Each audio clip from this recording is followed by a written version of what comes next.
ஜெய் ஸ்ரீராம், ஜெய் ஸ்ரீராம். ராதே கிருஷ்ண, ராதே கிருஷ்ண, ராதே கிருஷ்ணா. இந்த வருஷம் மகா கும்பமேளா பிரயாகராஜில் நடக்கிறது. இந்த கும்பமேளாவை பற்றி ஒரு சில தகவல் உங்களோட பராமரிக்கணும். இந்த கும்பு 3 டைப்பில் இருக்குது. அர்த்து கும்பு. இந்த அர்த்து கும்புங்கிறது 6 வருஷத்துக்கு ஒரு தரம் வரும். அப்புறம் கும்புங்கிறது 12 வருஷத்துக்கு ஒரு தடவை வரும். அப்புறம் மகா கும்புங்கிறது 144 வருஷத்துக்கு ஒரு தடவை வரும். இந்த வருஷம் 2025 மகா கும்பமேளா நடக்க போகிறது. நம்மளாம் எவ்வளோ பாக்கியவான் இல்லையா, இதில் நம்ம இருக்கோன்னு. இன்றைக்கி பிறக்க போகிற குழந்தை கூட அடுத்த மகா கும்பமேளாவை பார்க்க முடியாது 144 வயசுக்கு. நம்மளாம் ரொம்ப புண்ணியம் பண்ணியிருக்கோம், பாக்கியம் பண்ணியிருக்கோம். நம்ம பெற்றோர்கள்லாம் நிறைய புண்ணியம் பண்ணாலும் தான் நமக்கு இந்த பாக்கியமே கிடைக்கிறது. இன்னும் 10-15 நாளைக்கு பிப்ரவரி மிடில் வரைக்கும் இருக்குது கும்பமேளா, மகா கும்பமேளா. முடிஞ்சால் பிரயாகராஜ் போயிட்டு வரலாம், இல்லை ஊரில் இருக்கிற நதி குளத்தில் குளிக்கலாம். அதுவும் இல்லைன்னா வீட்டில் உள்ள தண்ணியிலே குளிச்சுட்டு அந்த மகா கங்கை வேண்டிப்போம். எல்லாருக்கும் வாழ்க்கை நன்னா இருக்கும். இப்போ இந்த மகா கும்பமேளாவை பற்றி 2-3 விஷயங்கள் நம்ம தெரிஞ்சுக்கலாம். என்ன இதில் சிறப்பு அப்படின்னா, கும்பமேளா 4 இடத்துல நடக்கிறது. ஹரித்வார், பிரயாகராஜ், உஜ்ஜைன், நாசிக். இந்த 4 இடத்துல எப்போ எந்த வருஷம் நடக்கும்னு ஒரு கணக்கு இருக்கணும் இல்லையா.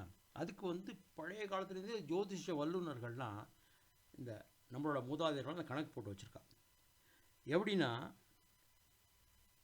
சூரியன், சந்திரன், வியாழன், சனி இந்த 4 கிரகங்களும் ஒரே நேர்கோட்டில் எந்த சிட்டியில் வருதோ, தட் இஸ் பிரயாகராஜ், ஹரித்வார், உஜ்ஜைன், நாசிக்கில் விழுறதோ அந்த இடத்துல தான் இந்த கும்பமேளா நடக்கும். அதனால தான் இந்த தடவை பிரயாகராஜில் நடக்கிறது. இந்த விஷயம் நமக்கு ஒரு தெரியாத விஷயம், நம்ம இதை பார்த்தோம். 2வது, இந்த கும்பமேளா ஏன் ஆரம்பிச்சுது அப்படின்னா, பார்க்கடலை கடைஞ்சா அமிர்தத்துக்காக லக்ஷ்மி வந்தா,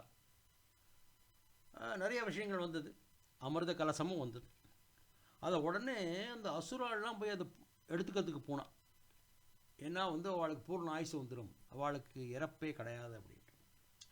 அதனால விஷ்ணு என்ன பண்ணார், மோகினி அவதாரம் எடுத்து அதை அவள்கிட்டேருந்து எடுத்துட்டான்.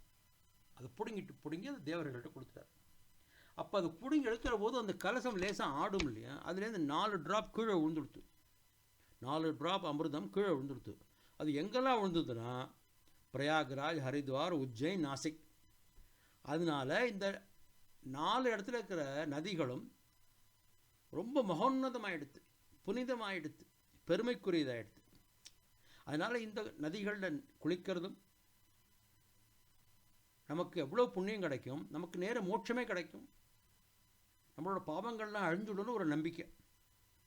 என்னென்ன நதி இருக்குது? உஜ்ஜைனில் நர்மதை, நாசிக்கில் கோதாவரி, ஹரித்வாரில் கங்கை, பிரயாகராஜில் கங்கை, யமுனை, சரஸ்வதியோட திரிவேணி சங்கமம் இருக்குது.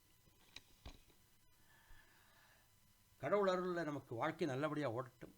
அடுத்த ஜெனரேஷன் நம்ம குழந்தைகள்லாம் நல்லபடியாக படித்து நல்ல மனிதர்களாக உருவாகணும், வாழ்க்கையில் வளம் பெறணும். வாழ்க வளத்துடன் வலிமையுடன். ராதே கிருஷ்ண, ராதே கிருஷ்ண, ராதே கிருஷ்ணா.